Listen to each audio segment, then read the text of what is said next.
E hoje a gente tem o prazer de receber o Adriano Silva, que vai falar sobre economia criativa.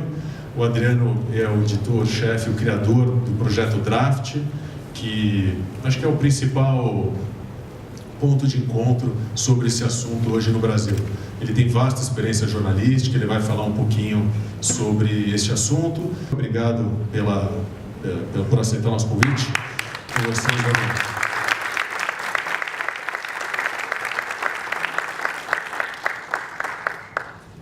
Boa noite, tudo bem? Eu queria começar perguntando para vocês por que vocês estão aqui hoje. Revolução digital, né? Quem aqui trabalha com comunicação, de alguma maneira? Já entendi por que vocês estão aqui. E quem aqui trabalha no meio digital? Quem aqui trabalha diretamente com a internet? Ok. Quantos aqui são empreendedores? São seus próprios patrões? Tá legal, ok. Bom, eu vou começar me apresentando para vocês. E a minha ideia é a gente bater um papo sobre nova economia, sobre economia pós-industrial. É isso que eu tenho tentado compreender, seguir, cobrir nos últimos 2, 3 anos. E minha ideia hoje é compartilhar com vocês tudo que eu imagino que eu tenha conseguido entender desse mundo. Eu começo me apresentando. Eu basicamente sou um editor, eu sou um publisher, sou um jornalista, sou um homem de mídia, um profissional de comunicação, isso é o que eu sempre fiz. Hoje eu sou publisher, sou fundador do Projeto Draft, esse é o meu principal negócio. Quantos conhecem aqui o projetodraft.com? Tá legal, ok. A minha história começa na Editora Abril. Eu tive uma carreira de 10 anos na Editora Abril. Vocês lembram de um negócio quadrado, assim, retangular, que vinha com 2 grampos, mais ou menos 22 centímetros por 33? Geralmente vinha xirincado, você recebia em casa uma vez por mês, ou você ia até um outro negócio chamado banca de jornal comprar. Esse negócio chamava revista. Foi um item muito importante na vida das pessoas aqui no Brasil e no mundo. Se vocês tiverem dificuldade de lembrar, vocês dão uma googada depois, pode ser revista, magazine, qualquer coisa assim, vocês vão ter a imagem do que era esse item absolutamente encantador de mídia. Foi aí que eu me formei. Quando eu voltei ao Brasil, no final dos anos 90, eu entrei na Editora Abril e eu entrei na revista Exame. Eu vinha de um MBA fora. Na época, nos anos 90, era isso que a gente tinha que fazer, né? Era um MBA e tinha que ter uma experiência internacional, tinha que falar inglês. Então eu saí do Brasil para buscar essas 3 coisas que eu não tinha. E quando eu voltei em 98, eu voltei para a revista Exame, acumulando funções de negócio e também funções editoriais. Não havia ainda aqui no Brasil essa posição do publisher, que é exatamente o cara que é um editor, mas que também cuida dos negócios daquele produto de comunicação. Mas já era o que eu começava a fazer ali. Eu lancei a Você S.A., participei do time que lançou a Você S.A. em 1998, uma revista que vai fazer, portanto, 20 anos, é isso? 2008, 2018, exatamente. Logo em seguida, em 2000, eu fui promovido dentro da Editora Abril a diretor de redação da Super Interessante. E aí foi a primeira vez que eu ganhei um barquinho para dirigir, para navegar. E a Super Interessante, acho que todos conhecem aqui, né? Chegou a ser a maior revista mensal do Brasil naquela época. E eu tive a sorte ali de montar um time brilhante, um time só de gente melhor do que eu. Isso não é muito difícil de fazer, tá? Gente melhor do que eu não é tão complicado de encontrar. Mas essa é uma lição que eu já gostaria aqui de dividir com maior modéstia, com maior humildade com vocês. Sempre que vocês estiverem na posição de contratar, de montar um time, não cedam à tentação de montar um time fácil de gerir. De gente acomodada, de gente que só diz sim, de gente que te respeita, que te adora, que te idolatra. Procure trazer gente que provoca, gente que questiona, gente que é melhor do que você. A primeira das vantagens que você vai trazer para a sua vida é poder sair mais cedo do trabalho. Quando você trabalha com um time brilhante, você trabalha menos. Quando você trabalha com um time ruim, você trabalha muito mais. Tem uma frase ótima sobre isso, que é: A people hire A people, B people hire C people. Vocês já conheciam essa frase? Todo mundo entendeu? Gente A contrata gente A, gente B contrata gente C. E é tão comum a gente ver isso, né? O executivo, o líder, o chefe com medo do subordinado, né? E aí você acaba fazendo o trabalho do cara, porque você contratou um cara ruim. Tua vida vira um inferno, a vida dele também. Ele não cresce e você também não, dentro da corporação. Se você não faz sucessor, você também não vai adiante. É uma das armadilhas mais comuns, pelo que eu lembro do mundo corporativo. Já faz um tempo que eu estou fora, mas pelo que eu lembro, isso era muito comum de acontecer. Bom, fecha esse parênteses para dizer que eu realmente consegui montar um time muito bom, que levou a Super Interessante para navegar muitas águas interessantes, que a revista não navegava, por exemplo. A Super foi para outras plataformas. A gente fez livro, a gente fez evento, a gente fez CD-ROM, que era uma tecnologia incrível, né? A gente trouxe DVDs da Discovery, da BBC para o Brasil, quando ainda havia DVD, né? Vocês lembram quem era DVD? Que coisinha, né? Já havia suporte físico para conteúdo. E a gente fez também na Super uma pequena editora dentro da Editora Abril. Alguns spin-offs saíram dali. Vocês conhecem Mundo Estranho? Alguém aqui conhece a revista Mundo Estranho? Foi um spin-off que saiu de dentro da Super. A gente criou o Mundo Estranho em 2002. Em 2003 nós criamos a Vida Simples. São revistas, títulos que ainda existem, né? Até hoje. Depois a gente fez Aventuras na História, Revista das Religiões, Flashback, uma série de títulos. Ao final desse período eu fui promovido a diretor do núcleo jovem da Editora Abril. Então eu comecei a lidar com outros títulos fora do ambiente da Super Interessante, que lidavam com esse público jovem. Trabalhei com Capricho, que eu acho que é uma marca que de alguma maneira passou pela vida de vocês, né? De alguma forma, em algum momento, uma marca que tem 60 anos, uma marca maravilhosa. Trabalhei com Super Surf e outras marcas da Abril direcionadas a esse público. Ao final desse período, com 10 anos de mídia impressa de Editora Abril, eu fui fazer outra coisa, fui fazer mídia eletrônica. Fui fazer televisão, me mudei para o Rio de Janeiro para ser chefe de redação do Fantástico. E aprendi a fazer um pouco de televisão, né? Tendo feito print media, fui fazer mídia eletrônica.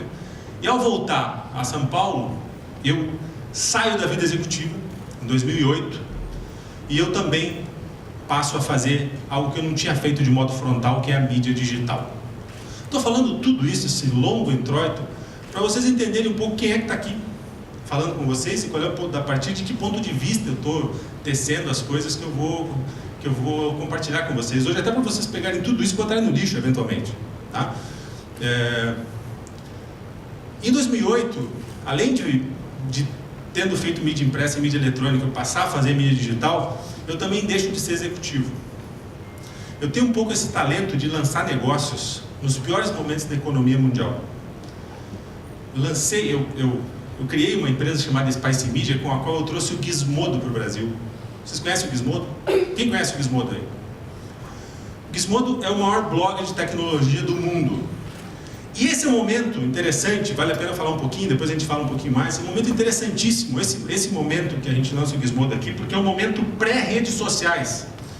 Eu vou gastar um pouquinho mais, vou me aprofundar um pouquinho mais nessas observações assim, de comunicação, porque tem 70% da turma aqui que é dessa área. Se ficar muito chato para os outros, levantem a mão e peçam para eu ir adiante. É que é um assunto apaixonante, às vezes eu acabo abrindo parênteses longos demais.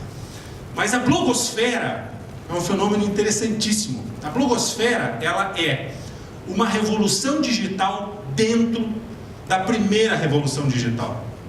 A internet 1.0 vinha acontecendo e vinha apavorando o mundo offline, e de repente aparece uma internet dentro da internet. E é a blogosfera, que nada mais é do que a soma, do que a rede, do que o ecossistema de blogs. Que é um blog? O blog começou como uma ferramenta de autopublicação. O blog, ele permitia que qualquer pessoa se tornasse um veículo, publicando o seu próprio conteúdo. E milhões de pessoas passaram a operar dessa forma. Mas a partir de determinado momento, além daquele diário dos adolescentes, que os blogs faziam essa função, alguns blogs viraram veículos muito poderosos, a ponto de influenciar mais gente e de ter mais audiência do que os veículos tradicionais, mesmo os digitais convencionais. Porque foi na blogosfera que pela primeira vez surge o conceito de comunidade. Quem acompanhava ou quem acompanha algum blog daquela época para cá vai lembrar que você tinha metade da experiência editorial lendo o que o editor, o repórter, o redator tinha publicado. A outra metade da experiência estava abaixo do ponto final. Quando a comunidade que frequentava aquele blog se apoderava do assunto e fazia aquele assunto reverberar de uma forma que aquele editorzinho lá, por melhor que ele fosse, não conseguiria fazer. Wisdom of the crowd. A inteligência, o conhecimento da multidão. Tudo isso começou na blogosfera. E a meu ver, sem a blogosfera nós não teríamos as redes sociais. As redes sociais são uma ferramenta diferente, uma ferramenta nova, mas que paga um preço, ou deve bater continência para aquelas revoluções que foram nascidas lá nesse momento da blogosfera. Está mais ou menos claro para vocês ou está muito grego? Alguém não entendeu nada do que eu falei até agora? Ninguém vai levantar a mão com uma pergunta dessa, né? Desculpa se eu estiver muito específico, mas isso é importante. Eu trouxe o Gizmodo ao Brasil. O Gizmodo estreia no Brasil em 1º de setembro de 2008. Vocês lembram? Então eu tinha uma startup pequena. Vocês lembram o que aconteceu em 15 de setembro de 2008? Foi mais ou menos isso aí. Lehman Brothers foi para o vinagre e detona-se a grande crise financeira mundial. A empresa tinha 15 dias. O produto tinha 15 dias de mercado aqui no Brasil. Muito bem. Eu vou voltar a esse assunto daqui a pouco. A Spice Media durou, na nossa gestão, 3 anos, até que a gente vendeu essa empresa. Depois do Gizmodo, a gente trouxe mais 2 blogs para o Brasil. E foi nesse momento que eu tive uma experiência que mudou completamente a percepção que eu tinha de mercado, de carreira e do que eu poderia fazer ou ser com a minha profissão. Eu que já nessa altura não sabia se eu era apenas um jornalista, apenas um publicitário, apenas alguém de marketing, apenas alguém de comunicação, um empresário, eu já era uma somatória dessas coisas todas. Eu participei do case do Fiat 1000. Alguém conhece o case do Fiat 1000? Então não me deixe mentir. Esse foi o primeiro e o maior case de Open Innovation a acontecer no Brasil, de inovação aberta. Como é que uma montadora se prepara para apresentar um protótipo no Salão do Automóvel de São Paulo, que é o maior evento do mercado brasileiro? O salão acontece a cada 2 anos. Ela tranca meia dúzia de engenheiros numa sala. Esses caras não saem de lá. Só saem de lá uma vez por semana para trocar roupa em casa, dar um beijo nos filhos e voltar. Esses caras são proibidos de falar com o mundo externo, de dar entrevista. E esses são os caras que têm que inventar um protótipo genial, uma inovação irresistível para ser apresentada no próximo Salão do Automóvel. Entendo que o Salão do Automóvel é o baile de debutantes, é a festa de casamento. Ou a montadora vai bem ali, ou ela vai demorar 2 anos para ter uma vitrine com a mesma dimensão para se mostrar ao mercado, para se mostrar aos consumidores, para se mostrar aos seus pares e competidores. Pois a Fiat, naquele momento, vou contar esse caso porque ele é bom mesmo, tinha um cara lá chamado Peter Fassbender, um alemão, um designer alemão que tinha passado por várias montadoras europeias e que estava radicado em Betim. A Fiat, ela desenha carros originais, novos, em 2 lugares do mundo. Em Turim, na Itália, e em Betim, em Minas Gerais. E o Peter, que era o head de design da Fiat em Betim, estava lendo naquele momento um livro chamado What Would Google Do? Do Jeff Jarvis. Esse livro tem em português, é importantíssimo. Ele já está um pouco velho, mas ele é um exercício maravilhoso, porque What Would Google Do? O que o Google faria? É um livro que se pergunta, Jeff Jarvis faz esse exercício, nos convida a pensar com ele, como seria um banco se o Google fosse um banco? como seria uma empresa de seguros se essa empresa de seguros fosse o Google, ou o Google fosse essa empresa de seguros. Como seria uma montadora se o Google produzisse carros. Ou seja, aplicando a lógica de negócios do Google a uma série de segmentos onde o Google não está. E o Peter ficou impressionado com algumas coisas que apareceram naquele livro, como por exemplo, e a grande tese central do livro, que é a decadência, a morte, o encolhimento dos gatekeepers, ou seja, de qualquer intermediário em qualquer cadeia de valor que nós possamos imaginar. Se você está no meio, se você compra daqui para vender de lá, você está fudido. É isso que o livro traz como a lógica do Google, a lógica central do Google. E o Peter pensou o seguinte: caramba, vamos abrir essa empresa, uma montadora, hein? E ele pensou em fazer um blog dos engenheiros, aqueles engenheiros prisioneiros lá, fazer um blog daqueles caras contando para o mundo o que aqueles caras estavam fazendo. Essa ideia girou dentro da cadeia de marketing da Fiat e chegou na agência, e ela voltou para a Fiat com uma ideia muito mais ousada, que é assim, em vez de eles contarem o que eles estão fazendo, vamos convidar todo mundo a fazer junto com eles. A Fiat não vai ter a obrigação de criar esse carro sozinha, ela vai abrir a oportunidade para que todos que queiram colaborar com o desenho desse carro possam fazê-lo.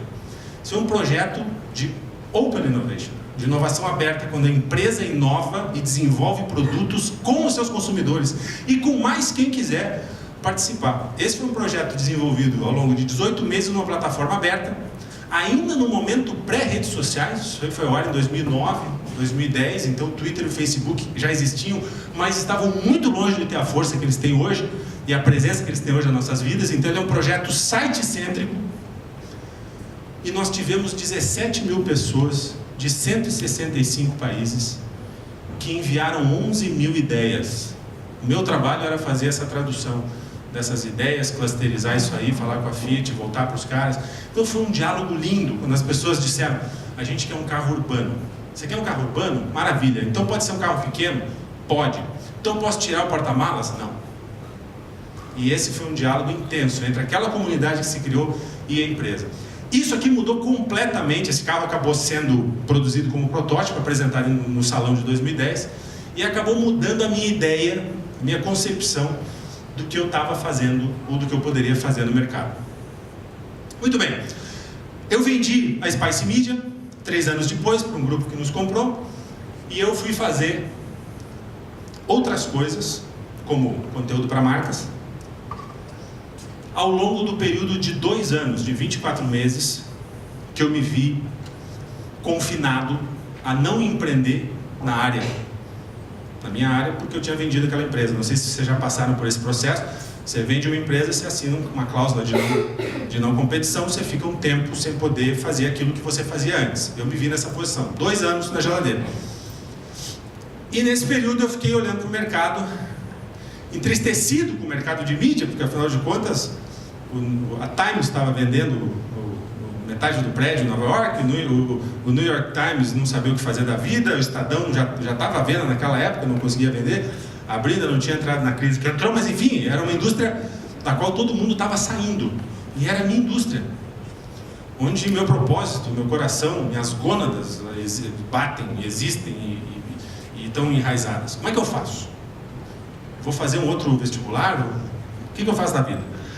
E aí, gente, eu comecei a perceber o seguinte: a crise da indústria da mídia é uma crise de modelo de negócio, ela não é uma crise de demanda. Isso muda tudo. E quem não é de comunicação aqui, faça essa transposição para a sua indústria. Entenda se o que está em jogo, se o que está em xeque é uma crise de demanda ou de modelo de negócio. Quando a crise é de demanda, a gente está ferrado, porque significa que os consumidores, a sociedade, as pessoas não veem mais valor naquilo que a gente faz, não tem mais demanda, aí ferrou. Outra coisa é uma crise de modelo de negócio, quando tem alguém que atende aquela demanda, que existe, que continua existindo de uma forma mais eficiente que a sua. Aí você tem todas as condições de reagir e de ajudar a reinventar aquele segmento, aquele negócio. Tá claro para vocês? Tem muita gente fugindo do jornalismo, da publicidade, da comunicação, das relações públicas, porque acredita que essa indústria micou. E essa indústria não micou, gente.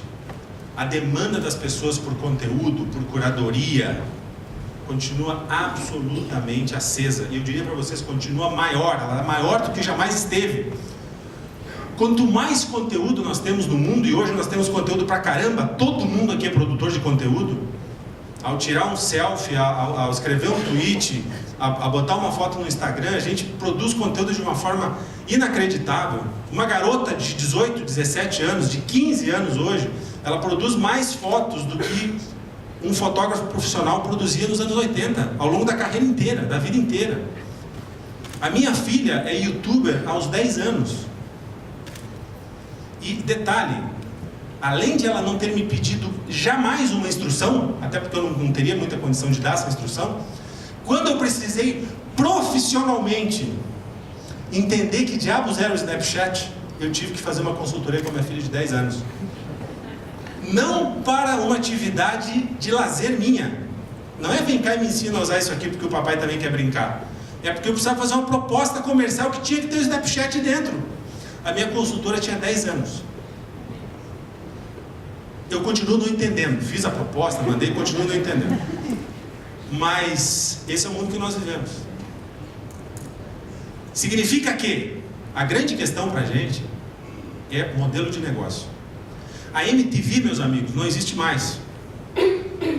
Mas nós não temos adolescentes no Brasil? Acabaram os teenagers brasileiros? Não tem mais mercado?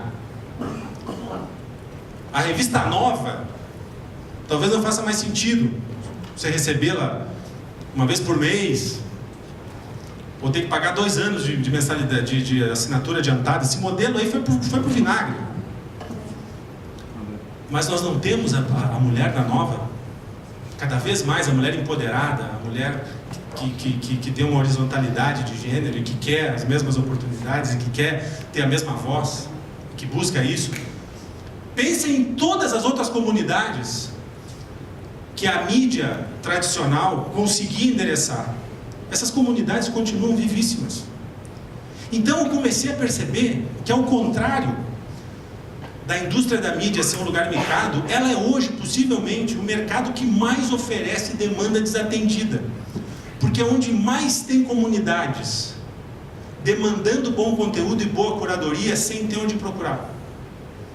Pense um minuto nisso. Apenas essas pessoas não querem mais receber do jeito que elas recebiam antes, no formato que elas recebiam antes, na periodicidade que elas recebiam antes, pagando o preço que elas queriam que elas pagavam antes. Mas o mundo está organizado cada vez mais em comunidades. E essas comunidades estão clamando por bons curadores e bons editores. Quando eu comecei a pensar dessa maneira, eu estou apostando a minha carreira nessa premissa, eu comecei a ver que, além daquelas comunidades que hoje estão desatendidas, a gente ainda tinha novas comunidades surgindo. E que, por consequência, também nasciam desatendidas em termos de conteúdo, de referência editorial. E a comunidade que mais me interessou, que mais me deixou excitado, sexualmente inclusive, é uma piada, pode ir, você só esboçou o sorriso assim, mas pode ir. Tá bom, vai. É a comunidade da nova economia. E eu comecei a perceber isso quando eu vi que em vários segmentos, que em várias indústrias, nós tínhamos negócios pós-industriais acontecendo. E eu vou dar alguns exemplos aqui. Vocês conhecem a Box 1824? O que a Box fez foi acabar com um paradigma que existia naquele momento. Que era você, ao contratar uma pesquisa, ter que gastar 6 dígitos, uma pesquisa que demorava 10 meses para acontecer no campo, e depois eles te levavam lá para trás de uma sala de espelho para você ver o que estava acontecendo ali, você não entendia o que estava acontecendo naquele negócio.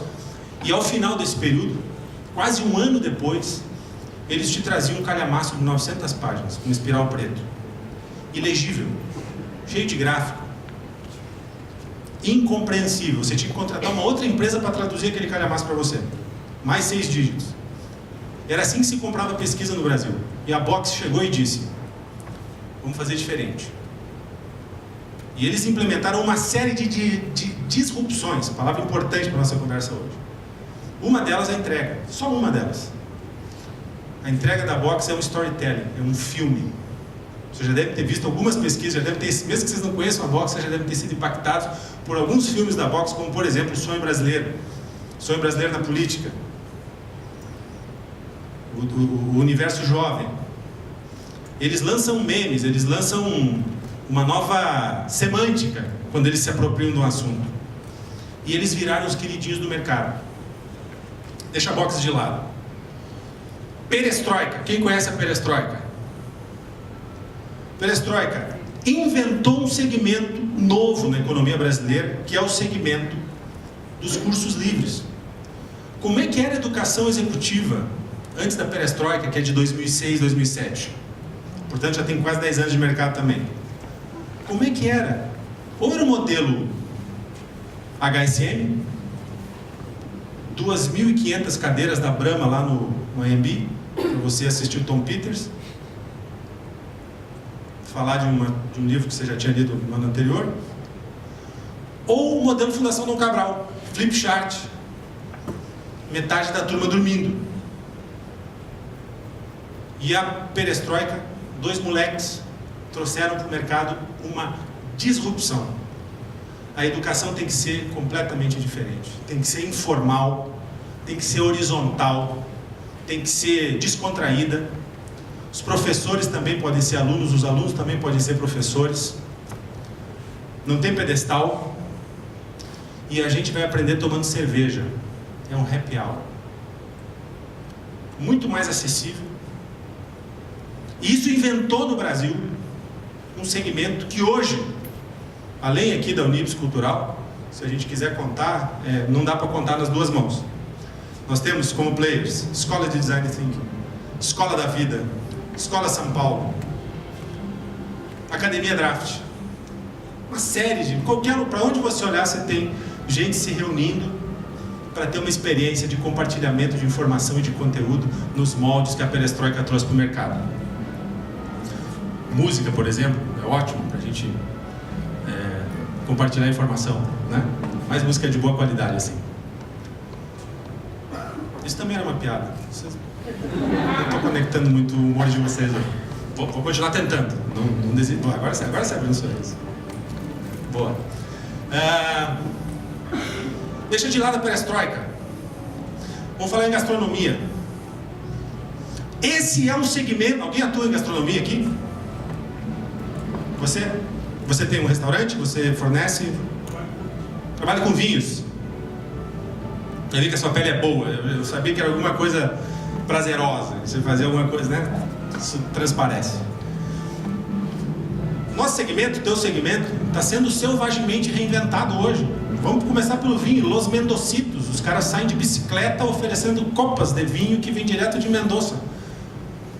Quebra com a ideia do vinho, com aquele glamour, com aquele ritual, com aquela coisa toda que dominou a indústria do vinho nos últimos 50 anos. Os caras botaram o vinho na calçada. Só para pegar de improviso a tua área, mas vamos pensar outras coisas. Não vou nem falar em food truck, que é um negócio que já virou meme. Mas vamos falar de farofa lá. Porra, farofa lá, os caras fazem snacks orgânicos. E além disso, você faz uma assinatura de snacks orgânicos. É uma disrupção em cima da disrupção. E os caras têm mercado para isso. Você não compra os snacks do farofa lá no varejo, você tem que fazer uma assinatura, que daí você entra numa outra tendência interessante da nova economia, que é a economia da recorrência. Olha que interessante, você não precisa estar vendendo toda vez que você vende, né? Quando você vende avulso, toda vez que você vende, você volta para estaca zero, você tem que fazer todo o esforço de novo para vender. Você faz uma economia da recorrência, aí você recebe um box da farofa lá, super bacana na sua casa, de tempos em tempos, com o set que você escolheu. Mas vamos falar de gastromotiva, vamos falar de Soul Kitchen, vamos falar de Food Pass, tem um monte de hacker, outra palavra-chave que a gente vai conversar hoje, buscando hackear essa indústria, a indústria da gastronomia. E assim como a indústria da pesquisa, a indústria da educação executiva, ou da educação em geral, assim como a experiência da gastronomia, isso está sendo hackeado. Enquanto a gente fala, isso está acontecendo em toda a indústria. E eu ficava desesperado lá nos meus 2 anos de geladeira, porque eu não conseguia ler sobre esses cases. O jornalismo de negócios do Brasil continuava falando de Ike Batista, do barril de óleo, do grão de soja. Porra, eu quero saber da Bárbara Soalheiro, do Mesa e Cadeira, com a empresa de prototipação dela. Eu quero saber da Débora En, da Inexplorato. Que diabos tem naquela caixa da Inexplorato? Uma curadoria pessoal. Porra, me conta. Lourenço Bustani, da Mandala. O cara foi eleito pela Fast Company, aquela revista americana, em 2012, como um dos 100 jovens mais inovadores do mundo. 2012, galera. Você dá um Google em português, Lourenço Bustani, e você ainda não encontra em 2016 nada sobre o cara. Pouca coisa. Isso me deixou absolutamente angustiado. E aí a nova economia surgiu para mim como uma grande oportunidade da gente falar desses caras, desses hackers, desses makers, desses inovadores e de todas as pessoas que a gente poderia conectar e inspirar a partir da experiência deles. E assim surgiu o projeto Draft, que tenta ser a Exame da nova economia, que tenta ser uma Fast Company brasileira. Tudo que não nos interessa é negócio industrial, tudo que não nos interessa é economia convencional. Aliás, a gente não está nem interessado no sucesso das empreitadas, dos empreendedores e dos empreendimentos que a gente cobre. A gente está interessado na quebra de paradigma. A gente está interessado na invenção do futuro, da reinvenção do presente, do nascimento do novo. E a taxa de morte que acontece na frente da inovação é muito alta. E isso não nos intimida, assim como não intimida os próprios empreendedores. Assim surgiu o projeto Draft. Nossa concepção de nova economia é um somatório de 4 territórios. O primeiro deles, economia criativa. Portanto, na nossa concepção, nova economia não é um sinônimo de economia criativa. A nova economia é, na nossa visão, na nossa modelagem, um guarda-chuva que tem como um dos pilares a economia criativa. O que é economia criativa? Economia criativa são negócios geralmente ligados a bens intangíveis, ligados a serviços, mas não apenas tem essa tendência, essa hegemonia. E são negócios que estão muito calcados no brilho inovador de um empreendedor ou de um grupo de empreendedores. Portanto, são negócios absolutamente criativos, mesmo geniais, baseados nesse spark, nessa fagulha de um novo paradigma, de um novo modelo, e que depois resultam em empresas difíceis de serem vendidas. É muito difícil você passar adiante um negócio criativo. Por quê? Porque o negócio criativo sem o seu criador, sem o seu criativo, vale muito pouco. Ou você leva o cara junto, e aí você não está comprando de verdade, ou esse negócio não performa da mesma maneira sem o seu fundador.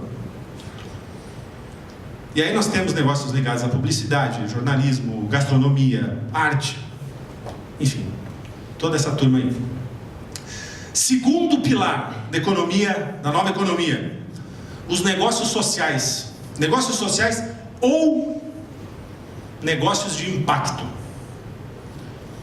Essa é uma maravilha, essa síntese, essa condensação que os negócios sociais trazem para a gente. Porque são negócios que não estão no terceiro setor, não tem a ver com ONG, não tem a ver com filantropia, não tem a ver com nenhum tipo de benemerência. São CNPJs, empresas que precisam dar lucro. Apenas esses caras partem do pressuposto de que o lucro tem que advir do impacto positivo que essa empresa gera no seu entorno, na comunidade que ela se dedica a atender. Isso é de uma maravilha, e eu vou dizer para vocês por quê. Porque na história do capitalismo, especialmente aqui no Brasil, a gente viveu e ainda vive uma dicotomia. Ou eu sou do bem e gosto de ajudar as pessoas, e eu jamais serei um empresário, porque empresário é filho da puta, porque empresário é tubarão, é aquele cara de cartola, tio Patinhas, o Patacôncio. Ou eu vou ser empresário e vou dar uma banana, para não dizer coisa pior, embora eu já tenha falado uns palavrões aqui, para as pessoas. Então vocês imaginam que gerações de brasileiros que tinham as duas coisas dentro de si, a vontade de empreender e a vontade de fazer o bem, não tinham uma modelagem mental para unir essas duas coisas. Vocês imaginem a angústia desse cara, porque ou ele ia virar um monge, sabendo que ele poderia fazer muito mais diferença no mundo se ele virasse um empreendedor, ou ele ia virar um banqueiro, ou trabalhar para um banqueiro, se sentindo o pior sujeito do mundo, se sentindo um crápula, porque ele teria deixado a sua causa, a sua bandeira, o seu propósito para trás, do outro lado do rio. Os negócios sociais ou negócios de impacto, pela primeira vez, proporcionam esse casamento. Isso é uma coisa nova no Brasil. É uma mentalidade que está entre nós há 3, 5 anos. E tem cases fantásticos de negócios sociais acontecendo agora, enquanto a gente fala. Acho que eu vou falar de alguns exemplos depois. Se eu não falar, vocês me perguntam. 3. Terceiro território que forma a nossa modelagem de nova economia: startups ou negócios de escala. Aqui, negão, não tem nada de negócio social e não tem nada de negócio criativo. A startup ou negócio de escala, ela é feita para escalar, ou seja, para eu ter uma curva de faturamento muito maior do que a evolução da minha linha de custos. Para eu poder escalar esse negócio com muita rentabilidade, rapidamente. Esse é o negócio das startups, desse terceiro território. Crescer rapidamente até para ser vendido daqui a pouco. E tá tudo bem. Tá tudo bem, é ótimo. A gente precisa muito de empreendedores sociais, e a gente precisa muito de empreendedores criativos, e a gente precisa muito de empreendedores de escala, com capacidade para crescer negócios muito rapidamente, gerando emprego, gerando renda, fazendo a bolsa girar. Isso é bom também. E por fim, nós colocamos na nossa concepção de nova economia os inovadores corporativos. Quem aqui tem um emprego? Tem um crachá? Levanta a mão, por gentileza. Quem é executivo? Ótimo. Os inovadores corporativos são peças absolutamente importantes, relevantes e fundamentais para girar essa roda. Esses são os caras que estão dentro das grandes empresas. E são caras que talvez não tenham empreendimento dentro de si, no sentido de sair e trocar o seu CPF por um CNPJ. Mas nem por isso eles abdicam de inovar, de empreender, de sonhar e de realizar esse sonho. Na posição que às vezes é muito mais complicada do que se eles estivessem no mercado, com seus CNPJs, com as suas startups, que é dentro de uma corporação, tendo que medir força com o departamento, tendo chefe, tendo subordinado, tendo equipe, tendo budget. Por um lado, é uma posição boa para você empreender. Quem dera a gente pudesse empreender sempre ganhando um salário, ganhando bônus, tendo plano de saúde, tendo um olerite no fim do mês. Por outro lado, é terrível, porque você movimentar uma empresa para o lado da inovação é uma das coisas mais difíceis e angustiantes. Tem algum inovador corporativo aqui? Alguém está nessa posição dentro de uma empresa, de inovar? Os inovadores corporativos devem estar trabalhando ainda, por isso que eles não vieram. Porque, gente, o que é uma empresa? Vamos pensar um minuto sobre isso. Uma empresa nada mais é do que uma startup que deu certo. O Itaú foi uma startup, pedra preta. A Dupont é uma startup que vai fazer 300 anos daqui a pouco. Tá certo? Grandes empresas são startups que deram certo. A gente faz muito e com razão, essa contradição, esse contraponto entre a startup, a cultura de startup e a cultura corporativa. Mas não esqueçamos nunca disso. Aquela empresa não nasceu daquele tamanho com aquela cultura. Em que momento, gente, que a startup vira uma empresa que não é mais uma startup? Primeiro, virar essa chave é tudo que uma startup quer, hein? É se estabelecer, É isso que o empreendedor quer. É se estabelecer, achar um lugar no mercado. Só que no momento que ele se estabelece, ele vira um estabelecimento.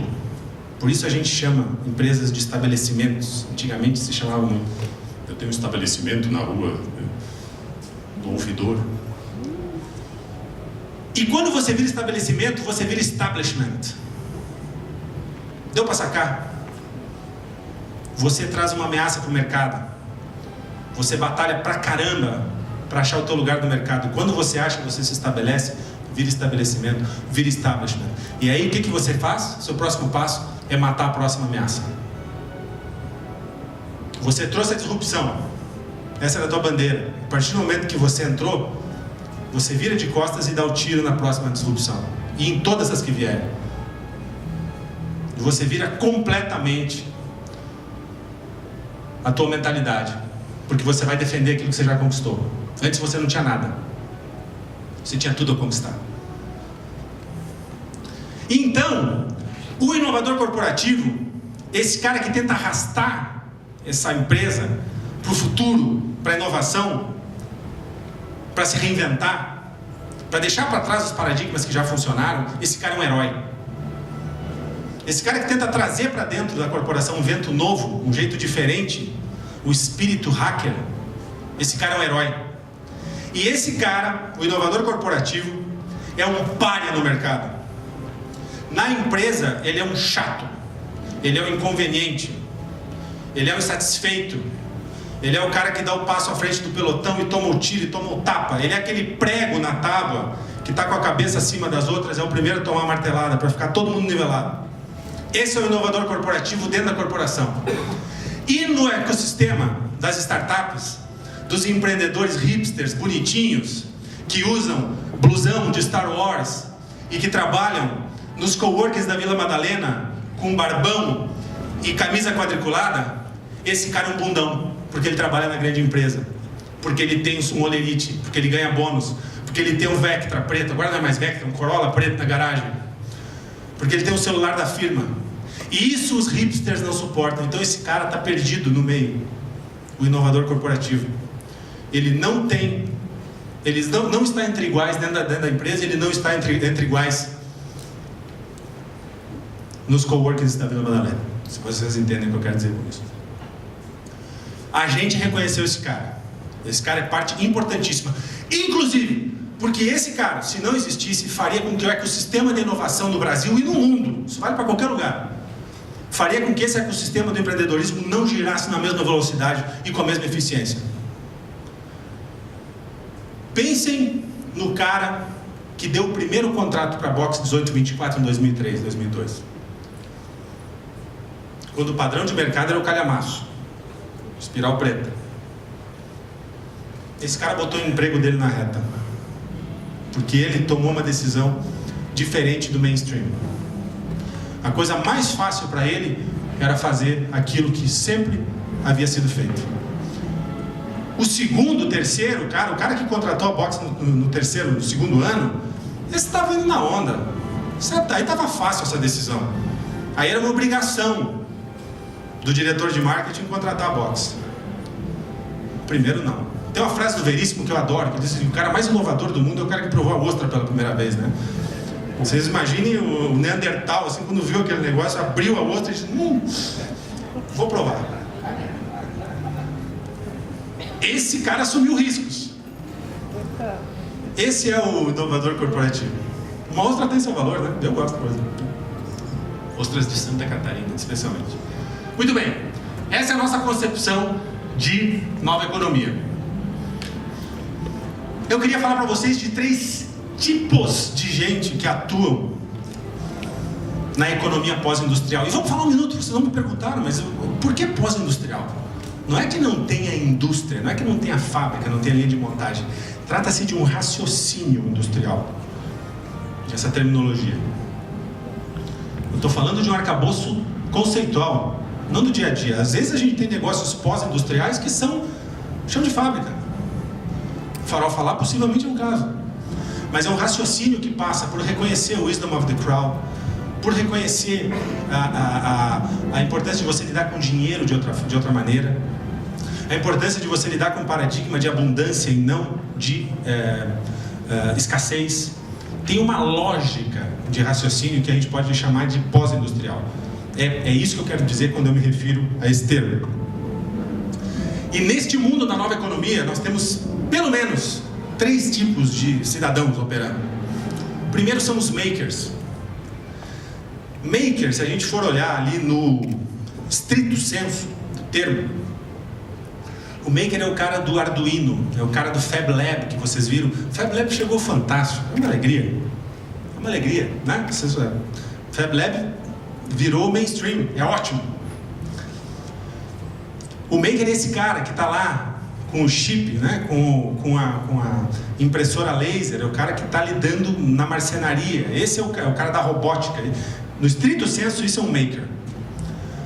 Mas a gente entende maker no sentido mais amplo. A nossa concepção e a nossa proposta é que o maker seja entendido na nova economia como o cara que realiza, o cara que se atirou à inovação, o cara que enxerga a disrupção e que leva ela ao seu segmento, ao seu mercado, ao seu consumidor. O cara que corre risco, dentro ou fora de uma grande empresa. Esse é um maker, é um comportamento, é uma cultura de fazer coisas, de gerar legados, de mexer paradigmas. Outro jeito de entender o comportamento desse cara é o que eu citei há pouco, que é o espírito hacker. E o que é o espírito hacker? A gente tem foi construída ao longo de anos uma conotação muito negativa para o hacker. E hacker nada mais é do que o cara que sempre acha que dá para abrir, desmontar, montar de novo de forma a ficar mais barato, mais eficiente, mais interessante, mais bonito, mais rápido. O hacker é o cara que acha que nunca está pronto, que tudo está sempre em beta, em eterno beta. Portanto, ele nunca para. E o espírito hacker é muito importante para o maker. Segundo público da nova economia, na nossa concepção, é o público mover. Mover porque esse cara está em movimento. Esse cara já entendeu que ele quer mais da vida do que aquela vida que ele está levando naquele momento. Ainda que o modelo que ele esteja atuando seja um modelo absolutamente bem resolvido, que ele pode ter tomado essa decisão há 1 ano, 2, 3, 5 anos atrás, mas ele sentiu que inspirou ou está inspirando esse modelo. E ele quer fazer diferente. E ele quer buscar disrupção. E ele quer correr o risco. E ele quer inovar. E ele quer empreender. Só que esse cara ainda não sabe como. O mover é o cara que está na fase da insônia. É o cara que já sente alguma coisa estranha dentro de si. Ele não está mais satisfeito com aquele modelo papai e mamãe de carreira e de mercado que ele vive naquele momento.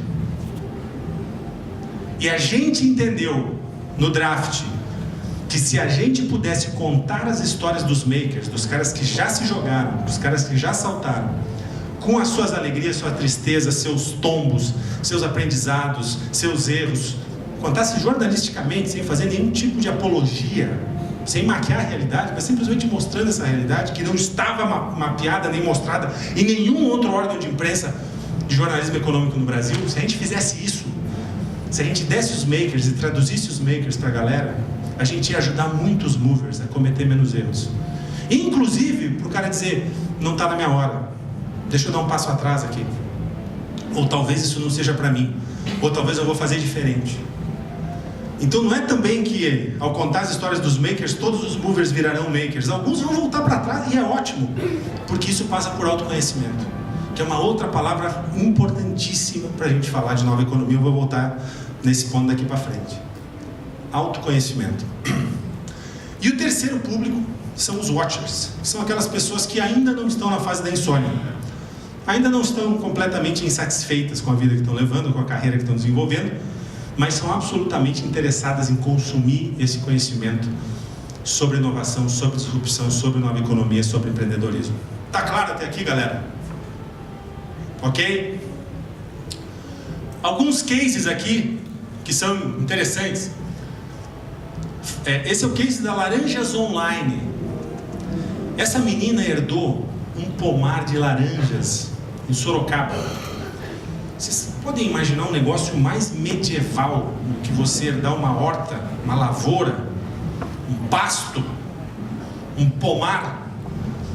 Pois essa menina percebeu, não era dela, evidentemente, o negócio da família, ela percebeu que a 100 quilômetros de Sorocaba, nessa cidade maluca que a gente vive, uma das maiores preocupações das famílias, das mães, dos pais, é a origem alimentar. A garantia de que o alimento que a gente está botando dentro de casa tem uma origem bacana. Nunca se preocupou, nunca as pessoas se preocuparam tanto com isso, né? Se tem o Tzinho amarelo do transgênico, se é orgânico, se tem glúten, se não tem glúten, se tem lactose. Imagina que na minha infância alguém me perguntasse se tem lactose, eu não ia ter lactose, porque não havia essa preocupação, né? Essa menina fez o seguinte, ela botou o pomar nela na internet. Você pode entrar, você tem lotes com tipos diferentes de laranja, você praticamente apanha no pé a laranja que você quer, totalmente isento de defensivos, etc. Você vê isso, está lá online, e ela entrega numa caixa para você com com lotes mínimos, né? Evidentemente uma caixa de laranjas, em 3 dias em São Paulo, 72 horas. Vejam, qual é a mensagem aqui? Só para tangibilizar um pouco essa coisa que eu estou falando. Se você pode hackear um pomar de laranja, amigo, você pode hackear qualquer coisa nessa vida. Ela hackeou uma laranjeira. Ela hackeou um saco de laranja, conectando uma demanda que havia. Esse é o raciocínio que os empreendedores e os inovadores têm que ter. Onde é que está doendo e como é que eu resolvo com aquilo que eu posso resolver? Vocês conhecem esse garoto aqui? Thales Gomes. Esse cara criou o EasyTaxi. Vendeu a empresa dele por 2 bilhões de reais. 28 anos. Interior de Minas. Tem um sotaque igual ao do Milton Neves. Não ganhou tanto dinheiro quanto o Milton Neves, né? Ganhou só 2 bilhões de reais. Mas não faz merchandising também. Isso é uma piada também. Desistiu, Loeb. Não vou mais, cara. Agora, by the book. O Thales, ele é um empreendedor de escala. O negócio do Thales é botar uma empresa para funcionar, é testar o modelo de valor, é escalar essa empresa, fazer ela ser muito rentável e vender. É o que ele fez. E eu trouxe um exemplo de empreendedores sociais. A turma da Vivenda. Conhece o case da Vivenda? Pô, esses caras são espetaculares. Fazem reformas em casas de favela, casas de baixa renda. Podem custar de 900 a 5 mil reais, que você pode parcelar no cartão. Ou seja, eles transformaram a inclusão social num item que você não precisa esperar do governo, que você pode parcelar que nem um dormitório Bartira, no teu cartão de crédito da Caixa Federal, Banco do Brasil. Então, é incrível o que essas pessoas estão fazendo. Um outro exemplo que eu gosto de dar sempre é do Bernardo Bonjean, que é um cara que, assim, olhos azuis, cabelo loiro, crescido no Rio de Janeiro, no Leblon, fez economia na PUC do Rio, ou seja, um cara que estava fadado para ser ministro da Economia, né? O presidente do Banco Central, né? E esse cara estava aqui, tinha passado pelo Banco Pactual, estava aqui na Paulista, no XP Investimentos, e um dia ele acordou com um puta de um vazio no peito, perguntando para si mesmo: o que eu estou fazendo? Por que eu estou fazendo isso? É só o dinheiro, mas eu tenho mais 20, 30 anos para ajudar os ricos a ficarem mais ricos. É isso, só isso. Esse cara pediu demissão e ele foi ao Banco Itaú. Ele evidentemente conhecia o mercado, pegou uma linha de microinvestimento, como chama? De microempréstimos, e abriu uma empresa que é uma financeira que atua hoje dentro de Paraisópolis e mais outras 5 ou 6 comunidades Brasil afora, fomentando negócios nessas comunidades. Esse cara está ganhando hoje mais do que ele ganhava no XP. Agora, vocês façam uma outra conta. A conta da segunda-feira de manhã. A conta do peso do domingo à noite. Da angústia do fantástico. A gente tem 40, 50 anos para fazer alguma coisa na nossa vida, porra. O que a gente está fazendo? Qual é o legado que a gente está construindo? essa é uma forma interessantíssima de você se encontrar, se essa for a sua, né? Tem muita gente fazendo coisas incríveis. Então agora, eu gostaria de rodar um vídeo, tá na agulha aí o nosso vídeo? Eu não vou assistir o vídeo inteiro com vocês, vai ser um pouco só, mas ele de alguma maneira sintetiza de uma maneira mais organizada isso que eu falei até agora para vocês.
Deu para sacar, mais ou menos, qual é a nossa concepção? A partir daqui, gente, considerando que... dá para voltar o PPT? A partir daqui, considerando que essa parte conceitual assim tá bem compreendida, eu queria entrar já na última parte da apresentação, até para depois a gente bater papo, se vocês quiserem, eu estou à disposição de vocês hoje. Eu queria passar por algumas aprendizagens do que a exposição a esse mundo todo aí causou em mim, tá certo? A Primeiro ponto aí é a importância da gente cultivar o espírito hacker. A gente ter essa sensação de que realmente sempre vai dar para fazer melhor, mais rápido, mais barato, mais eficiente, mais conveniente, mais próximo. As coisas nunca mais estarão prontas. Não existe mais o acabado, o finalizado. A gente tem que estar preparado para isso. É muito angustiante a gente não colocar um ponto final. Mentalmente a gente está preparado para trabalhar em sentenças, em parágrafos, né? em capítulos, em livros. Agora, a partir de agora é um fluxo. É contínuo. Até o dia que a gente desligar e sair desse fluxo. E esse fluxo continua adiante com outras pessoas. Isso é absolutamente angustiante. Gera muita ansiedade. Aliás, um dos livros que vocês receberam aí chama Ansiedade Corporativa, que é um pouco algumas reflexões sobre emoções que o mundo do trabalho geram na gente. Ansiedade, síndrome do pânico, depressão, medo, melancolia, essas coisas que só acontecem com os outros, né? Que nunca acontecem com a gente. Ansiedade corporativa, vocês receberam e eu espero que vocês gostem. Muito bem. Segundo ponto, a gente aprender a lidar e a aceitar e a estimular a insatisfação. Não apenas na gente, mas em quem trabalha conosco. Eu não estou falando de insubordinação, que é um saco. Eu estou falando de insatisfação, no sentido de uma satisfação que ainda não foi realizada e que sempre vai estar no próximo passo. Os ciclos hoje são muito curtos. A ideia de sucesso é uma ideia que a gente tem que ressignificar também. Eu detesto essa palavra bem-sucedido, esse termo, entre aspas, bem-sucedido. Fulano é bem-sucedido, um publicitário bem-sucedido. Ou ele fundou uma empresa bem-sucedida. Por quê? Porque esse particípio passado, ele congela o sucesso. É como se o cara foi bem-sucedido, ele é bem-sucedido para sempre, ele já foi. Isso não existe. E o outro lado da moeda é tão cruel quanto. Esse cara é um fracassado. É como se aquele label ali nunca mais saísse do sujeito, porque ele teve um plano que um dia não saiu do jeito que ele imaginou. Isso não tem a ver com a lógica da nova economia, que é a lógica do fluxo. A gente é bem-sucedido, a gente não é bem-sucedido todo dia. E o sucesso de um dia não significa o sucesso do dia seguinte. Assim como o insucesso de ontem não significa, não garante o insucesso nem o sucesso do hoje. Essa é uma das grandes quebras da nova economia. Tudo que a gente construiu até hoje não vale nada. Tudo que as empresas têm como reputação e tradição e solidez não vale mais nada. O que define o jogo é a sua próxima cartada. Se ela vai ser inovadora o suficiente, se ela vai ser disruptiva o suficiente, se ela vai reinventar a sua posição no mercado da maneira como ela deve ser reinventada. Seja você uma empresa, seja você pessoa física conduzindo uma carreira. A gente tem essa ideia muitas vezes de que, né, eu tenho um cartel de lutas. Não. Você é tão bom quanto a tua próxima luta. O que você já realizou não existe mais. Não dá para sentar em cima. Os ciclos são muito rápidos. A gente não pode mais, faço esse compartilhamento com vocês, a gente não pode mais imaginar que a gente está criando empresas aqui para serem enormes e para serem eternas. São dois paradigmas completamente industriais que ficaram para trás. Nós temos que construir empresas, iniciativas que sejam especiais, que sejam ótimas, que sejam boas, que sejam fantásticas e que durem o tempo que tenham que durar e serão bem sucedidas mesmo que acabem. A gente acabou de dar um vídeo ótimo no Draft de um menino chamado Igor Botelho, e o Igor diz o seguinte: eu quero que a minha empresa desapareça daqui a 5 anos. Se eu não precisar matar, se eu não precisar criar outra empresa daqui a 5 anos, essa minha iniciativa atual fracassou. Olhem que profundo isso. Não é uma lógica de acúmulo, não é uma lógica de crescimento eterno, não é uma lógica de tirar das pessoas, de tirar do mercado e acumular, é uma lógica, eu vim para resolver um determinado tipo de problema. E se eu resolver esse tipo de problema, essa iniciativa acaba e eu tenho que passar para resolver um outro tipo de problema. Essa é a lógica da nova economia. Esse é um grande dilema, né? Tem pelo menos metade 40% da turma aqui é dono do próprio nariz, não é isso? Como é que se atrai quem não quer emprego? Isso é um problema enorme hoje nas grandes corporações. Os melhores talentos das melhores escolas não são mais atraídos por aquele kit corporativo. Aliás, aquilo que nos parecia, para quem entrou no mercado nos anos 90 como eu, que nos parecia um ideal inquestionável de vida, hoje é uma coisa que gera náusea na nova geração. Você fazer a tua carreira em ciclos de 10 anos ou de 5 anos dentro de uma corporação, numa multinacional, né, Loiro? Quando você entrou na Unilever, esse era o ideal de vida, né, cara? Você tá ali, tem um crachá, tem um pertencimento, tem um belongingness. Isso não vale mais nada. E as empresas continuam tentando atrair os novos talentos com aquele Corolla preto na garagem, né, com aquele celular da firma. E que é um negócio que assim gera um abismo, né? Um abismo semântico. As pessoas não estão mais se entendendo, as pessoas e as empresas. Quem é atraído para esse tipo de deal aí já é um cara que a empresa não deveria estar nem contratando em primeiro lugar, né?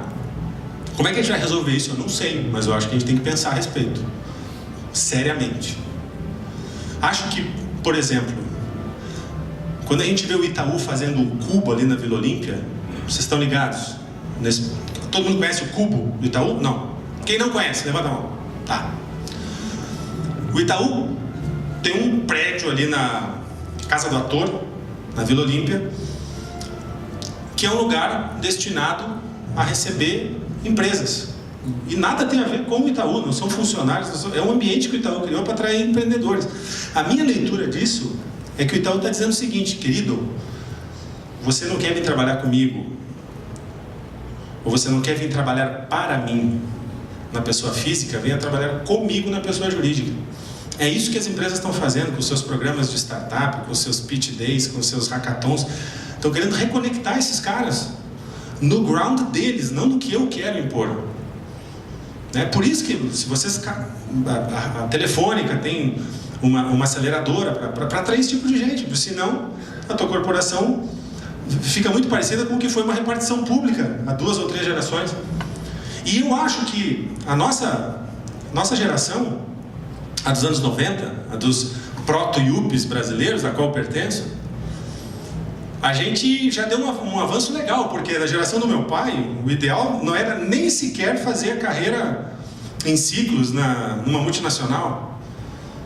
O ideal era fazer um concurso público e ficar lá, fazendo a mesma coisa 35 anos ou 30 anos seguidos até se aposentar. E quanto menos eventos acontecessem na tua carreira, melhor. Quanto menos coisas novas, quanto menos risco, quanto menos diferença houver de um dia para o outro, mais feliz e mais estável eu estou. Esses caras eram os grandes partidos da geração do meu pai, ou talvez dos avós de alguns de vocês aqui. Vejam que coisa chata, né? Uma vida entregue ao tédio, uma vida despejada no talento, aliás, não havia lugar para o talento. Ali era um ambiente de repetição, né? Não havia eventos que demandassem uma criatividade. Isso, gente, acontecia ali nos anos 60, 70, 80 ainda no Brasil. Então acho que essa geração que está querendo uma outra coisa, ela impõe um desafio enorme para quem está do lado de cá precisando conectar esses talentos. Essa é uma disrupção que me pegou frontalmente. As ideias são grátis. Tem um cara que chama Felipe Matos, ele tem o Startup Farm, que é uma aceleradora aqui de Campinas, e esse cara geriu ao longo de 2 anos um fundo do governo chamado Startup Brasil. 250, 280 milhões, quando o governo tinha dinheiro, né? 250, 280 milhões de reais que eram distribuídos para as aceleradoras brasileiras acelerarem negócios dentro dos seus ambientes. Muito bem. E esse cara diz o seguinte, aliás, ele é o cara que lançou, por exemplo, o Easy Taxi. E o Felipe diz o seguinte: eu adoro uma boa ideia, tanto que eu pago R$2 por uma bacia cheia de boas ideias. O que ele quer dizer com isso? Uma boa ideia não é nada. Se a gente ficar meia hora aqui conversando sobre demandas desatendidas, sobre oportunidades de mercado, sobre aquele clique que eu tive semana passada, nós vamos listar 50 ideias fantásticas. O que nos separa de um empreendedor? A execução. É isso que conta. É a tua capacidade de realizar bem uma boa ideia. A gente foca muito no insight. O insight não interessa nada, ou muito pouco. A iniciativa, ela começa depois do insight. E aí, mais do que a iniciativa, precisa ter a acabativa. Senão você vira um não realizador. Senão, ao invés de um sonho, você tem uma frustração. Senão, ao invés de uma empresa, você tem uma dúvida. E nada mais cruel, eu acho, eu estou ficando velho, já posso dizer, nada mais cruel do que você olhar para trás e ter um IC, reticências na tua vida. Não cheguem, tentem não chegar com muitos ICs. Acho que alguns aí que sempre vai ter. Até porque a gente toma uma decisão e muitas vezes ela elimina outras possibilidades. Mas aquele cara que não faz nada, aquela menina que não se move, ela vai chegar com um turbilhão tão grande de what ifs no final da vida que vai ser insuportável. Posso lhes garantir. Eu adoro essa frase. Eu acho ela poderosa, poderosíssima. Comece hoje fazendo aquilo que você pode com aquilo que você tem. Isso é espírito maker. Isso é energia vital colocada a serviço da execução de uma ideia. E sobretudo, a mensagem que eu leio aqui é: você não tem desculpa para não fazer. Não interessa. Ah, mas a minha mãe, mas o meu pai, mas o país, mas a Dilma, mas o Temer. Não. Comece hoje e faça o que você pode com aquilo que você tem. Para de sonhar, começa a realizar.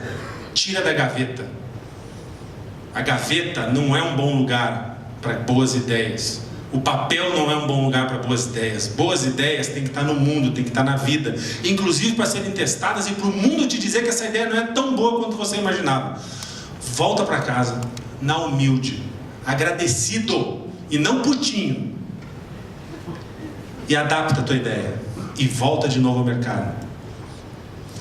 E volta, e adapta, e faz. E isso é um ciclo eterno, contínuo. E isso você faz com aquele espírito hacker do qual a gente falou agora há pouco. Já que as coisas nunca estão prontas, não tem um momento certo de você entrar no mercado. Ah, mas a minha ideia não está madura. Bullshit! Ela vai amadurecer lá, na pista, na trincheira. Ninguém amadurece no vestiário. Você só amadurece jogando, tomando canelada, enfrentando o juiz ladrão. É isso. E aí tem um outro conceito que conecta, que eu acho ótimo. Eu ouvi isso da Natália Garcia, do Cidade para Pessoas. Ela disse: a gente precisa cada vez mais de projetos que sejam suficientemente pequenos para falhar. Olha que poder dessa ideia, cara, desse conceito, dessa síntese. A gente também tem essa coisa de crescer. Esse é um problema da ideia que fica na gaveta. Ela cresce, né? Aí ela fica inexequível. E aí quando você olha para ela, você diz: puta, esse plano aqui não tem condição. Não tem mesmo, ele cresceu muito. Não é assim que se começa um negócio. Começa pequeno, hoje, com aquilo que você tem, fazendo aquilo que você pode, numa escala que te permita readequar o projeto. Abra-se ao erro. O erro é a maneira mais barata de você aprender. Só que se você está ancorado em 10 milhões de dólares, você não pode errar. Se você está ancorado em 10 mil reais, talvez você possa errar com mais tranquilidade. Essa é uma lógica de nova economia versus aquela economia industrial de antigamente. Bom, já falei bastante, né, do espírito hacker. E aí a gente tem que ressignificar o erro. Quando a gente estava falando de startup e de grande empresa, esse é um ponto importantíssimo, né? Numa grande corporação, você não tem condição de errar. E eu não quero que a corporação erre. Eu não quero erro no leite que eu dou para os meus filhos em casa, ou na suspensão do meu carro.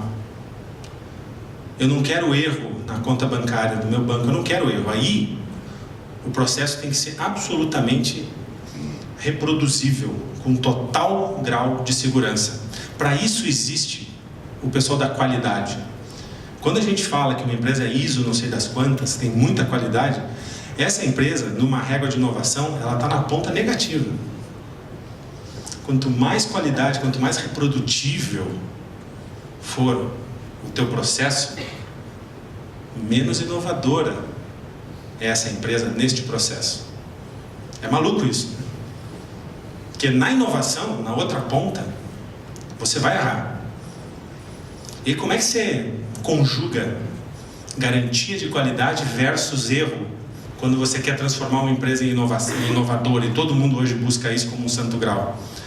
Você tem que manter uma área da empresa onde você não pode errar, os processos são absolutamente vigiados e controlados, e você tem que criar espaços onde sim, você deve inclusive estimular, ou pelo menos não punir o erro.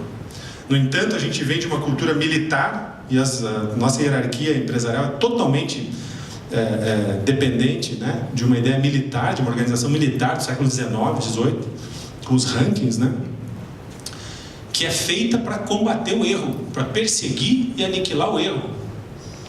É isso que a gente... Por isso que existem gerentes. O que é um gerente? É um manager. O que é um manager? É um cara que to manage things. To manage things é dar um jeito nas coisas. E dar um jeito nas coisas é fazer com que elas andem no caminho reto. Como é que a gente pega 50, 60, 100 anos de construção de pessoas para andar na linha reta?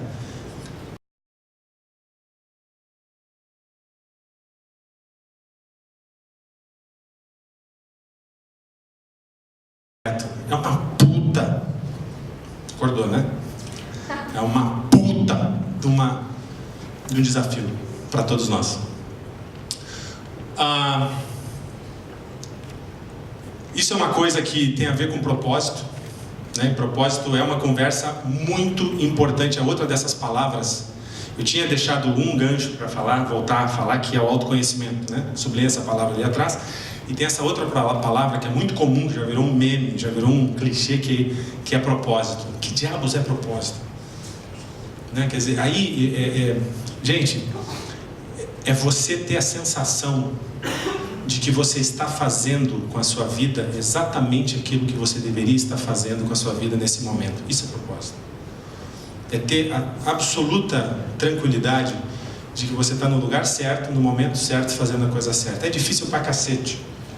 E o fato de você hoje, na tua autoanálise, perceber que você está nesse ponto de propósito, não significa que amanhã você vai acordar assim, porque a gente muda. Esse é que é o diabo. A gente muda. A gente muda de opinião, a gente muda de gosto, a gente muda de paladar. Então, o autoconhecimento também é um daqueles processos que nunca estarão prontos, nunca estarão feitos, nunca estarão acabados. Ele é um processo recorrente, eterno, que a gente precisa fazer. A diferença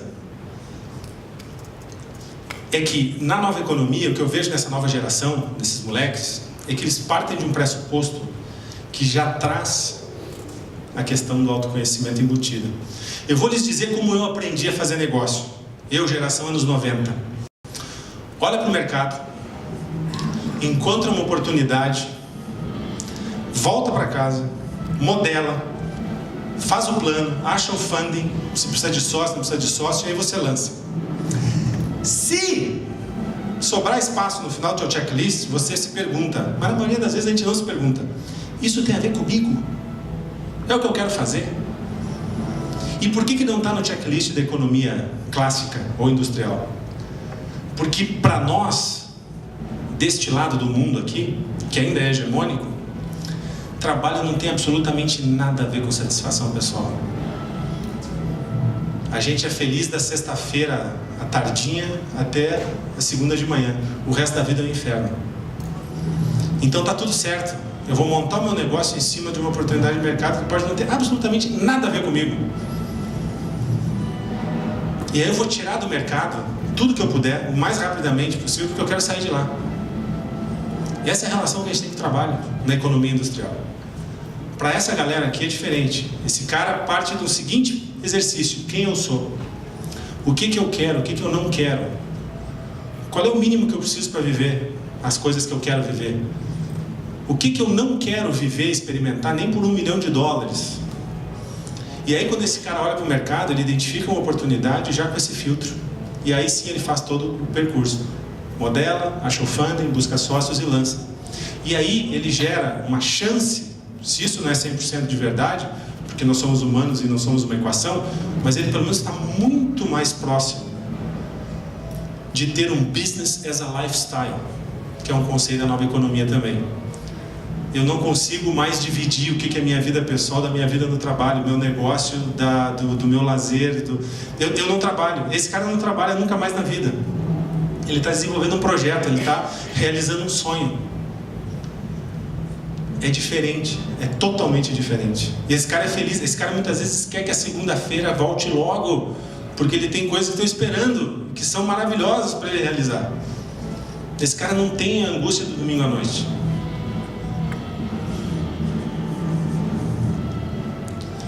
Muito bem. Dinheiro é uma outra ressignificação, assim como tantas outras que a gente já falou aqui, como erro, né? Como realização pessoal, sucesso. Eu vou contar uma historinha rápida, estou chegando ao final. Que é a história do Ev Williams. Quem sabe aqui quem é Ev Williams? Evan Williams. Muito bem. Esse cara é um coder, um programador, como tantos lá do Vale do Silício, né? Trabalhava em São Francisco, naquele esquema de programar sobre a mesa durante o dia, dormir debaixo da mesa durante a noite, comendo pizza, tomando banho quando dava. E esse cara estava ali, como tantos também coders lá no Vale do Silício, pensando em como que eu mudo o mundo, como que eu revoluciono, como que eu impacto 2 bilhões de seres humanos. Essa frase é ótima, né? O novo bilionário não é o cara que tem $1 bilhão ou de dólares. O novo bilionário é o cara que consegue impactar 1 bilhão de pessoas. Isso é sensacional. Isso é nova economia. Como é que eu transformo a vida de 1 bilhão de pessoas? Como é que eu gero uma solução? Como é que eu tiro uma dor dessa pessoa? Esse é o novo bilionário. Esses caras estão pensando nisso com uma geração de antecedência em relação a nós, mas nunca é tarde para a gente começar a ambicionar isso. O trabalho que dá você pensar em resolver um problema em São Paulo, pensar em resolver um problema no mundo, é mais ou menos o mesmo. A gente não tem por que não pensar de forma um pouco mais escalada. De toda maneira, o Ev Williams teve uma ideia. Sozinho, ele pensou o seguinte: e se todas as pessoas pudessem publicar profissionalmente? Isso aí era 2001. A internet estava ali saindo da bolha ainda, né? Se todas as pessoas, se eu não precisasse nunca mais chamar o meu sobrinho para fazer o meu site. Lembra daquela conversa? Há 15 anos atrás? Se a publicação for absolutamente assim, tranquila, uma interface simples, friendly para todo mundo. Esse cara desenvolveu um sistema de publicação chamado Blogger, que junto com o WordPress são até hoje os 2 sistemas de publicação mais acessíveis, são os líderes de mercado. Inclusive são os 2 sistemas de publicação que fundaram a blogosfera. Lembra da blogosfera? Tem milhões de pessoas que publicam seus conteúdos, que são seus próprios veículos, e alguns se tornaram veículos muito relevantes por conta dessas 2 ferramentas, que se não existissem, eles não existiriam. E o Ev Williams vendeu o Blogger para o Google no ano seguinte. Eu não sei quanto ele botou no bolso, mas vamos imaginar que tenha sido $100 milhões. Pode ser? 25, 26 anos, o cara tem $100 milhões no bolso. O que você faria? Seja sincero. 100 milhões de dólares no bolso aos 25 anos. Eu vou dizer o que a média do brasileiro faria. Deixaria de trabalhar forever. Compraria uma ilha, um iate, trocaria de mulher ou de marido. Estou falando um absurdo aqui? Essa é a nossa relação com o dinheiro, a relação industrial. Eu tiro e eu estoco. E a nossa relação com o trabalho. Eu detesto tanto o que eu faço, que trabalho para mim não tem o menor sentido. Eu faço porque eu preciso, não porque eu gosto. Se eu puder parar de trabalhar, eu paro amanhã. Quantos aqui não assinariam embaixo dessa petição? Quantos aqui, se pudessem parar de trabalhar, continuariam trabalhando amanhã? Quem aqui joga na loteria? Confessa. Confessa. Faz uma fezinha. Quando acumula 20 milhões, pelo menos. Você é uma corajosa. Todos eles são cagões. Você é uma corajosa. Você levantou a mão e disse que você joga e eu sei que você joga. E eu também de vez em quando faço uma fé. Mentira, eu não faço. Não faço mesmo. Mas já fiz. Quantos aqui pensam o seguinte: eu quero ganhar 25 milhões porque aí eu vou poder finalmente tirar minha startup da gaveta? Mentiroso. Eu acredito, mas você é uma exceção. Você concorda comigo que na média não é isso que a gente quer? Não é isso que a gente pensa? Ou vou investir na empresa que eu já tenho, né? Ou vou fazer um curso no MIT, puta, agora eu posso. Bullshit! A sua exceção e de algumas outras pessoas. Não é isso que é o sonho médio do brasileiro. Pois o Ev Williams, com 100 milhões de dólares no bolso aos 25 anos, resolveu fazer o seguinte: reinvestir parte desse dinheiro, contratando mais um bando de coders, um bando de programadores que nem ele, botando no armazém lá e dizendo o seguinte: galera, vamos mudar o mundo de novo? Vamos. Vamos embora. Eles não têm vergonha dessa megalomania, isso é espetacular. Porque aí, de vez em quando, um deles realmente muda o mundo. Mas se você nunca quis isso, você não vai chegar lá, de jeito nenhum. E esses caras começaram a pensar o seguinte: tá bom, 2003, 2004. E se todo mundo pudesse ser um repórter? Se a gente não dependesse mais das grandes networks de comunicação, CNN, Fox, TV Globo, né? Para saber o que está acontecendo. Se a gente tivesse em rede, uns contando para os outros aquilo que está acontecendo. Não ia ser legal? 2003. Aí os caras pensavam: como é que vão fazer isso? Cada um com um computador embaixo do braço? Não, o futuro vai ser mobile. 2003, hein? Na época que só tinha aquele Nokia, aquela cobrinha, teclado QWERTY. Não tinha internet, não tinha smartphone. E aí eles olharam: tá bom, mas se for celular, nós temos uma limitação. Como é que eu escrevo ali no teclado QWERTY? Ah, vamos pegar uma mensagem de SMS. Nós vamos se comunicar por mensagem de SMS. Quantos caracteres cabem? 140. O que esses caras fizeram? Twitter. Se o Ev Williams tivesse uma relação anal retentiva com o dinheiro, a gente não teria o Twitter. Se a gente não tivesse o Twitter, talvez a gente não tivesse os Facebook. Se a gente não tivesse os Facebook, talvez eu não estivesse aqui. Nem vocês. Quantos aqui vieram aqui porque foram avisados pelo Facebook? Ele deixou de ter um iate, de trocar de mulher e tal. Sabe por quê? Porque num ambiente como o deles, de negócio, você conhece muito melhor do que eu. Você vai para lá cada 6 meses, né? O meu investidor lá no Vale do Silício, tem um monte de startups lá e tal. Tem até uma família lá, né? Bom, desculpa, isso não pode falar. Gente, uma piada. Pô, vocês não riem nem disso, caramba. Muito bem. Trabalho colaborativo. Estou chegando ao final, tem mais 2 slides. São 10 horas já. A gente, acho que era mais ou menos esse o... Não sei se era esse o deal que tinha com vocês, mas começamos às 8h30, vou terminar às 10, 1h30.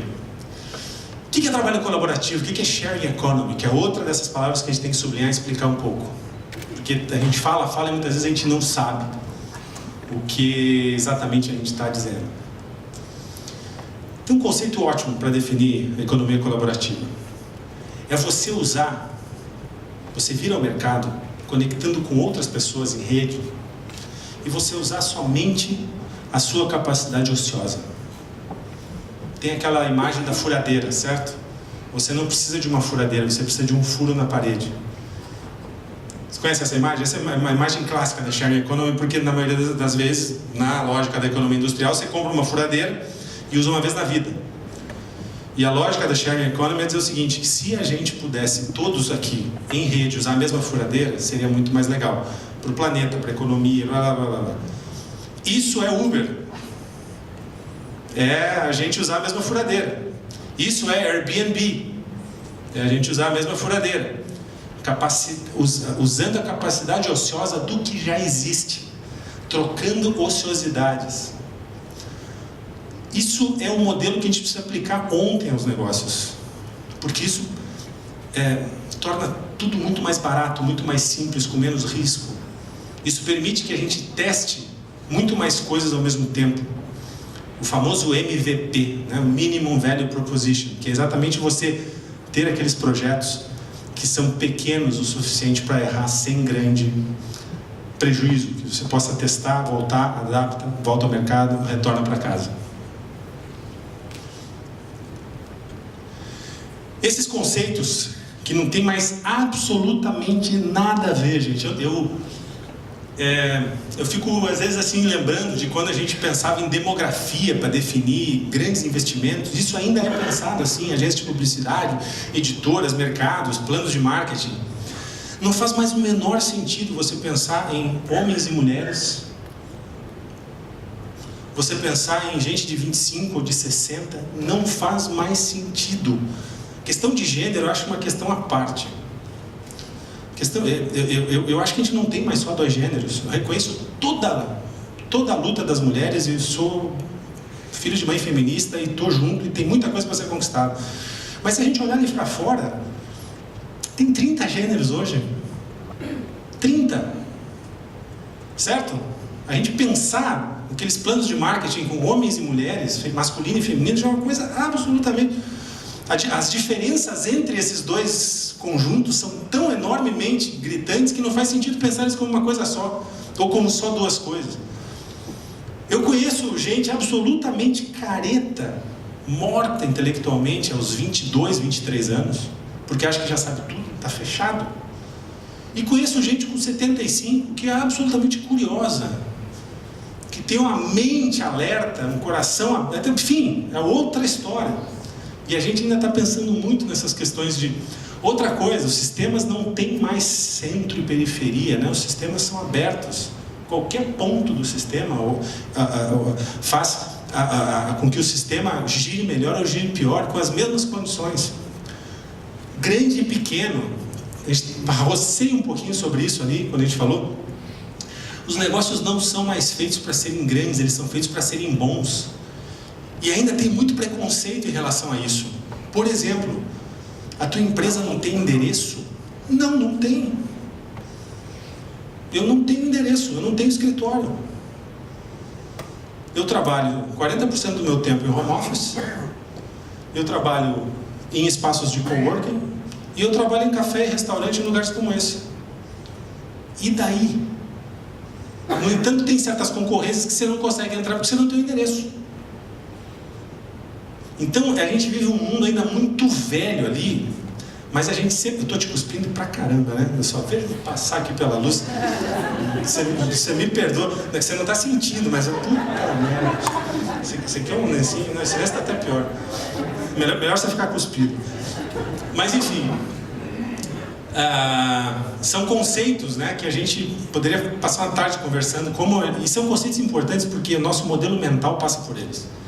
Como que a gente endereça os problemas. A questão da abundância e da escassez é clássica também, é importantíssima, né? Quando você só consegue trabalhar em rede, só consegue trabalhar de forma colaborativa quando você tem lá atrás a consciência de que a gente vive um mundo de abundância. Não vai faltar. Se eu empoderar a rede me empodera de volta. Se eu chegar com uma noção industrial de escassez, de que se eu tirar não tem... qual é a minha reação? Eu vou tentar tirar o máximo de coisas para estocar e vai faltar para o outro. E eu não vou dividir. São pequenos detalhes que, se você gera isso em escala, fica um mundo absolutamente diferente, o industrial do pós-industrial. Isso é uma frase ótima também. Não faça nada sozinho. É muito melhor fazer junto. Isso, gente, quebra um outro mito, que é o mito do empreendedor super-homem. E o mito do executivo super-homem também. Como se a gente precisasse ter todas as respostas a todo momento, para todas as questões. Quem cresceu nos anos 80, ou quem trabalhou nos anos 90, para quem lia Michael Porter, né, todo aquele modelo industrial, pré-digital, pré-revolução digital, é difícil se livrar disso aqui. Nosso ego tenta navegar para esse mito do cavaleiro solitário. Clint Eastwood chega no seu cavalo, mata todo mundo na cidade, beija a mocinha, toma o uísque e vai embora. Esse é o businessman, né? O homem de negócios, né? O cara a ser idolatrado, o Maverick, que talvez a melhor tradução para Maverick seja avião, né? Sei lá, virador. Esse mundo está muito velho, mas a gente ainda opera por esses paradigmas. Fazer junto é muito mais bacana. A gente não tem a obrigação de saber tudo, de ter todas as respostas. Operar em rede. E acreditem, por experiência própria, eu era um cético, não fui construído dessa forma. Tive que reaprender. Quanto mais você empodera, mais isso volta para você. Assim como quanto mais você prejudica, quanto mais você é mesquinho, quanto mais você opera pelo não empoderamento da rede, mais você vai sofrer e vai ficar isolado, vai ficar à parte dessa revolução que está acontecendo. Eu falei um pouquinho disso já, sobre tamanho de empresa, né? Da mesma forma, acho que eu já falei um pouquinho também da questão da longevidade. Uma empresa pode ser muito bem sucedida durante 5 anos, durante 3 anos. Isso não é uma medida de sucesso. A eternidade. A medida de sucesso é o tanto de problemas que você resolve de maneira rentável. E por fim eu aprendi a enorme diferença. Vocês perceberam que para um cara como eu, com 45 anos, isso aqui são desaprendizagens que eu precisei fazer no meu modelo industrial para poder operar nessa nova economia. Portanto, são aprendizagens que ao mesmo tempo embutem uma desaprendizagem por trás. E eu aprendi, assim, na carne, a diferença entre você ser hard worker e você ser workaholic. Quando você tem um business as a lifestyle, você trabalha muito mais, mas você realmente não sente que você está trabalhando. Talvez você vire um work lover, que é um novo conceito, né? É um work lover, porque as coisas estão muito misturadas. Você está ali, como eu falei antes, realizando teu sonho, teu projeto. Você está cultivando o teu propósito. Isso não é trabalho, como nós o compreendemos na economia industrial. Amigos, tem alguns outros exemplos aqui, mas eu esgotei o tempo. Quero agradecer muitíssimo a presença de vocês hoje, nessa noite tão importante, né, em que o Atlético Mineiro vai ganhar do São Paulo.